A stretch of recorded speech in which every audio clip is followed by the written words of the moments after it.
मध्य प्रदेश के धार भोजशाला की। जी हां, एक ऐसा विवाद जिसे लेकर हिंदू और मुस्लिम समुदाय के बीच तनाव का माहौल है। पिछले कई सालों से भोजशाला की यह जगह पूजा और नमाज के विवाद के बीच फंसी हुई है। भोजशाला में 98 दिनों तक चले सर्वे की रिपोर्ट हाईकोर्ट इंदौर खंडपीठ में एएसआई ने पेश किया। यह रिपोर्ट 2000 पन्नों की है।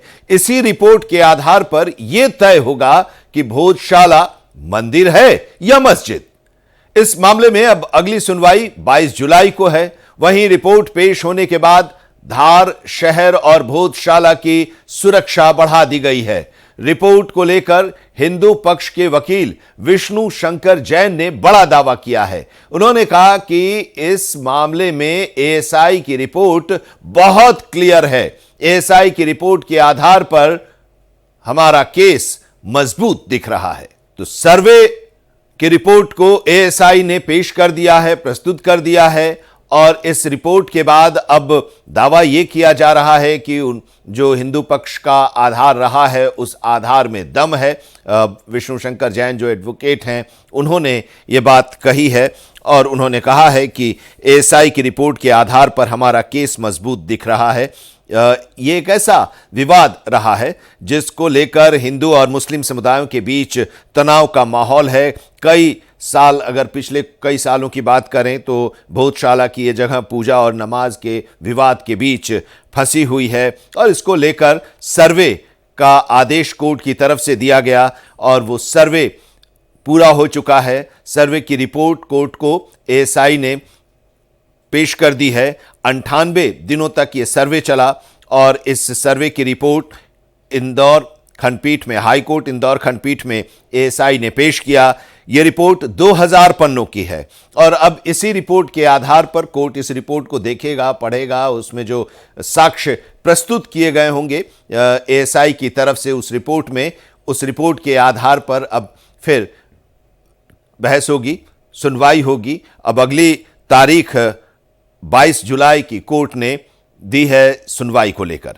और इस पूरे मामले को लेकर जो कोर्ट में अपना पक्ष रख रहे हैं हिंदू पक्ष की तरफ से विष्णु शंकर जैन, उन्होंने कहा कि एएसआई की रिपोर्ट इस मामले में बहुत क्लियर है। एएसआई की रिपोर्ट के आधार पर उन्होंने कहा कि उनका जो आधार है, केस है, वो काफी मजबूत दिख रहा है। तो भोजशाला विवाद में इस एएसआई का रिपोर्ट प्रस्तुत हो गया है। सनातन का जो नया सबूत इस एएसआई रिपोर्ट के जरिए हिंदू पक्ष की तरफ से दावा किया जा रहा है, उसके बारे में आपको हम ग्राफिक्स के जरिए बताते हैं कि क्या है ये पूरा मामला। भोजशाला सर्वे रिपोर्ट जो है वो इंदौर हाईकोर्ट में पेश कर दिया गया है। 2000 पन्नों की एएसआई रिपोर्ट कोर्ट को सौंप दी गई है और 1700 से ज्यादा अवशेष मिलने का जिक्र है इस रिपोर्ट में। 22 मार्च से 27 जून तक एएसआई का यह 98 दिनों का सर्वे चला और अब यह सर्वे की रिपोर्ट सौंप दी गई है। 500 मीटर के दायरे में वैज्ञानिक सर्वे कराया गया। जो 98 दिनों तक ये सर्वे जो चला है, 2000 पन्नों की जो रिपोर्ट एएसआई ने सौंपी है उसके बारे में आपको बता रहे हैं। खुदाई की फोटोग्राफी हुई है, वीडियोग्राफी भी हुई है। ये जो पूरा मामला है, इस मामले की बात हम कर रहे हैं। पहले ज्ञानवापी और अब भोजशाला। अब इसका सर्वे के बाद अब सर्वे की रिपोर्ट एएसआई ने प्रस्तुत कर दी है इंदौर हाईकोर्ट में और अब इंदौर हाईकोर्ट में पेश करने के बाद अब अगली तारीख का भी ऐलान कर दिया गया। अगली तारीख जो इसको लेकर सुनवाई की है 22 जुलाई की, उस 22 जुलाई को इस पर सुनवाई होगी।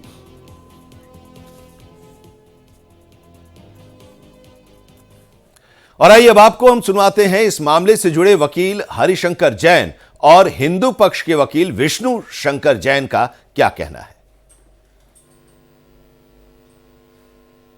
देखिए, आज बहुत खुशी का दिन है। हिंदू जनता जो सदियों से धार में पूजा करने के लिए तड़प रही थी और जिसके लिए आंदोलन चलाए गए थे, और पहली याचिका हिंदुओं की तरफ से जो मैंने दाखिल की थी, तो बहुत महत्वपूर्ण सफलता मिली है। और ये बात आज रिपोर्ट से साबित हो गई है प्रमाणित अच्छी तरह हो गई है, कोई इसको काट नहीं सकता कि वहाँ पहले हिंदू मंदिर था। आर्कियोलॉजिकल सर्वे ने जो रिपोर्ट फाइल की, इससे हमारा केस और मजबूत होता है। और मैं ऐसा मानता हूं कि जो 2003 में एएसआई ने गलत आदेश पारित किया था इसी जगह पे पूजा करने का और इसी जगह पे नमाज़ पढ़ने का मंगल को और फ्राइडे को, वो आदेश गलत है। इंदौर हाईकोर्ट के सामने हम इस मामले को लेके गए थे। ऑनरेबल इंदौर हाईकोर्ट ने एएसआई के सर्वे का निर्देश दिया था। 98 डेज़ का एएसआई का सर्वे हुआ है। एएसआई ने 2000 पन्ने की रिपोर्ट फाइल की है और जो हमारा केस है वो इस रिपोर्ट के बाद और स्ट्रॉन्ग होता है। आर्कियोलॉजी और एएसआई के वकील हिमांशु जोशी का क्या कहना है, रिपोर्ट सौंप दी गई है, उसको लेकर उनका क्या कहना है, जरा सुन लेते हैं। वी आर ओनली डिसाइडेड कि हमने रिपोर्ट सबमिट कर दी आज। कितने पेज की रिपोर्ट है? सर ये 2000 के करीब पन्ने की रिपोर्ट है। Next hearing sir? Next hearing 22 जुलाई को रखी है माननीय उच्च न्यायालय ने। Let's go. ये रिपोर्ट सर सभी को दे दी गई है? सभी हाँ, सभी पक्षकारों को, चूंकि माननीय न्यायालय का आदेश था कि रिपोर्ट पिटिशनर और रेस्पोंडेंट के सभी काउंसिल्स को प्रोवाइड किया जाए, तो उनके सभी काउंसिल्स को प्रोवाइड कर दिए। तो सर्वे का काम पूरा हो चुका है, सर्वे की रिपोर्ट कोर्ट को सौंप दी गई है और कोर्ट ने इस मामले में अगली तारीख का भी ऐलान कर दिया है। 22 जुलाई को अगली तारीख है सुनवाई की। और चलिए इस पूरे मामले के बारे में हम आपको बताते हैं कि इस मामले से संबंधित जो याचिकाकर्ता हैं और सेवा समिति के सचिव हैं, उनका क्या कहना है, उनकी क्या प्रतिक्रिया है। आज माननीय हाईकोर्ट में हिंदू फ्रंट फॉर जस्टिस की याचिका पर हुए सर्वे पर भारतीय पुरातत्व सर्वेक्षण विभाग ने अपनी रिपोर्ट पेश की है। धार के हिंदू समाज ने, जिले के हिंदू समाज ने भोजशाला की मुक्ति और उसके गौरव की पुनर्स्थापना के लिए महाराजा भोज स्मृति वसंतोत्सव समिति के बैनर से कड़ा संघर्ष किया है। कानूनी लड़ाई हिंदू फ्रंट फॉर जस्टिस के श्री हरिशंकर जी जैन, विष्णु शंकर जी जैन, रजनाथ जी अग्निहोत्री के नेतृत्व में हुई है। माननीय हाईकोर्ट इंदौर में विषय चल रहा है। 22 जुलाई इसकी अगली तारीख है। पिछले दिनों जो धार भोजशाला का सर्वे हाईकोर्ट के आदेश से हुआ था, उसे पिछली दिनों 4 तारीख दी थी और 2 तारीख को इनको रिपोर्ट पेश करना थी। किसी कारण तो सर्वे रिपोर्ट पूरी नहीं हुई थी, तो इन्हें रिपोर्ट पेश करने के लिए 15 तारीख और उसके कोर्ट के लिए उन्होंने 22 तारीख दी थी। इसमें कल मतलब आज रिपोर्ट पेश हो गई हो। कल सबको, मेरे ख्याल से वकीलों को सबको प्राप्त हो गई है।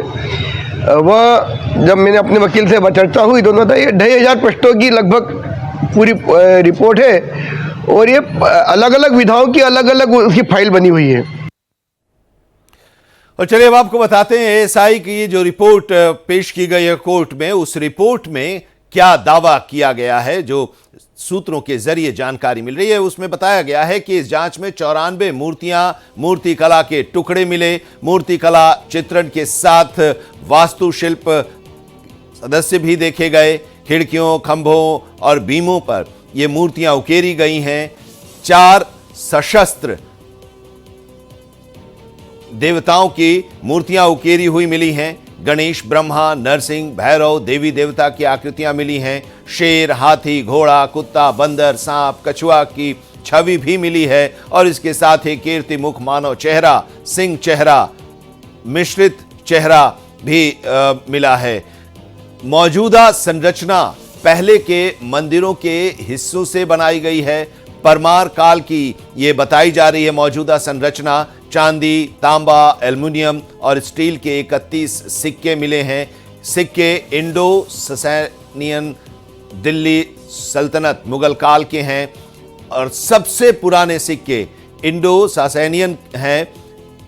सबसे पुराने सिक्के 10वीं और 11वीं शताब्दी के हो सकते हैं। तो ये जो भोजशाला में एएसआई रिपोर्ट में मिलने का दावा किया जा रहा है उसके बारे में हम आपको बता रहे हैं। और साथ ही अब देखिए भोजशाला का इतिहास क्या रहा है।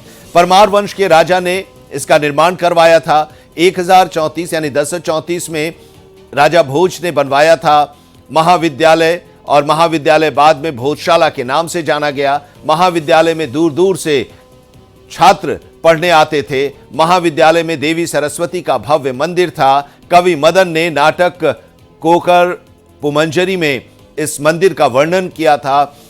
वर्ष 1456 में महमूद खिलजी ने भोजशाला ढहाकर मकबरा बनवाया। महमूद खिलजी ने यहां दरगाह का भी निर्माण कराया। साल 1902 में लॉर्ड कर्जन ने रखरखाव के लिए 50,000 रुपए मंजूर कर दिए। 1933 में मुस्लिम समुदाय को नमाज की अनुमति मिली। 1951 में भोजशाला राष्ट्रीय स्मारक घोषित कर दिया गया और बाद में यहां खुदाई में सरस्वती की मूर्ति मिली। 1980 में अंग्रेजों ने सरस्वती की मूर्ति को लंदन भेजा। प्रतिमा को भारत लाने की मांग भी उठती रही है। यह इतिहास है भोजशाला का। लेकिन अब सवाल यह है कि इसका विवाद कब शुरू हुआ, क्या क्या हुआ, कब कब हुआ, अब इस पर भी, क्योंकि ये पूरा मामला अब कोर्ट में है, एएसआई का सर्वे भी हुआ है और इसकी रिपोर्ट कोर्ट को सौंप दी गई है। भोजशाला का विवाद के बारे में हम आपको बताते हैं कब कब क्या क्या हुआ। भोजशाला को लेकर 1995 में पहली बार विवाद शुरू हुआ। हिंदुओं को पूजा करने की इजाजत दी गई। शुक्रवार को मुसलमानों को नमाज की अनुमति मिली। हिंदुओं को वसंत पंचमी के मौके पर पूजा की अनुमति मिली, क्योंकि वहां पर सरस्वती की मंदिर थे, मूर्ति थी। मुसलमानों को 1 से 3 बजे तक, यानी 1 बजे से 3 बजे तक मुसलमानों को शुक्रवार को नमाज की अनुमति मिली। 12 मई 1997 को आम नागरिकों के प्रवेश पर प्रतिबंध लगा दिया गया। 31 जुलाई 1997 को इस प्रतिबंध जो लगाया गया था प्रवेश पर, उसे हटा दिया गया। 6 फरवरी 1998 को एएसआई ने प्रवेश पर फिर से प्रतिबंध लगाया। साल 2003 में फिर से पूजा करने की अनुमति मिली। पर्यटकों के लिए भी भोजशाला को खोल दिया गया। हिंदू फ्रंट फॉर जस्टिस के बैनर तले कोर्ट में याचिका दायर की गई। याचिका में हिंदुओं को पूजा करने के पूरा अधिकार जो है उसकी मांग की गई। कोर्ट ने राज्य, केंद्र सरकार और एएसआई से इसको लेकर जवाब मांगा। एएसआई ने साल 1902-1903 के भोजशाला सर्वे की बात कही और नए सिरे से एएसआई ने सर्वे को कोर्ट में नकारा। मुस्लिम पक्ष ने भी दोबारा भोजशाला सर्वे को नकार दिया। 11 मार्च को कोर्ट ने ज्ञानवापी की तर्ज पर सर्वे का आदेश दिया। यह विवाद के बारे में हमने आपको बताया कि विवाद कब कब क्या क्या हुआ। अब चलिए हम आपको बताते हैं कि आखिर विवाद क्या है और जिस विवाद को लेकर अब मामला कोर्ट में है, सर्वे कराया गया। हिंदू संगठन का अपना दावा है और मुस्लिम संगठन का भी अपना दावा है। भोजशाला राजा भोज के काल की इमारत है, यह हिंदू संगठन का दावा है और यह भी कहा गया है कि देवी सरस्वती का मंदिर है। हिंदू संगठन की तरफ से यह कहा गया है, दावा किया गया है और राजवंश काल में कुछ समय के लिए नमाज की अनुमति मिली थी। यह हिंदू संगठन इसको लेकर दावा करता है और कहता है कि भाई ये हिंदुओं का ही है। लेकिन मुस्लिम समुदाय का अपना दावा है और मुस्लिम समुदाय का दावा जो है वो कहता है मुस्लिम समुदाय की ये उनके अधिकार का है, ये उनका यहाँ पर अधिकार है। मुस्लिम समुदाय अपना अधिकार मानता है इस पर भोजशाला पर। कई वर्षों से नमाज पढ़ने का दावा भी किया जा रहा है मुस्लिम समुदाय की तरफ से और कहा जा रहा है कि इसलिए हमारा ये अधिकार है। मुस्लिम समुदाय की तरफ से मुस्लिम कमाल मौलाना जो है, मुस्लिम समुदाय की तरफ से कमाल मौलाना जो है वो कहते हैं कि ये मस्जिद है, ये दावा उनकी तरफ से किया जा रहा है। तो ये विवाद है हिंदू और मुसलमान का जो समुदाय है, संगठन है, उन लोगों का अपना अपना दावा है और इस दावे के बीच में अब मामला अदालत में है। अदालत की तरफ से इसका सर्वे कराया गया। करीब 98 दिनों तक ये सर्वे चला। एएसआई ने, आर्कियोलॉजिकल सर्वे ऑफ इंडिया ने वैज्ञानिक तरीके से सर्वे की है, वीडियोग्राफी भी सर्वे की कराई गई है, फोटोग्राफी भी कराई गई है और इस सर्वे की जो रिपोर्ट है वो सौंप दी गई है अदालत को और उस अदालत में अब 22 जुलाई को इस पूरे मामले की अब अगली सुनवाई होगी। हिंदू संगठन का कहना है कि जो सर्वे के बाद जो रिपोर्ट पेश की गई है वो उस रिपोर्ट को लेकर वो काफ़ी पॉजिटिव नज़र आ रहे हैं और उनका कहना है कि एएसआई की रिपोर्ट बहुत ही क्लियर है। एएसआई की रिपोर्ट के आधार पर हिंदू संगठन की तरफ से जो केस लड़ रहे हैं एडवोकेट विष्णु शंकर जैन, उनका कहना है कि उनका केस मजबूत दिखाई दे रहा है।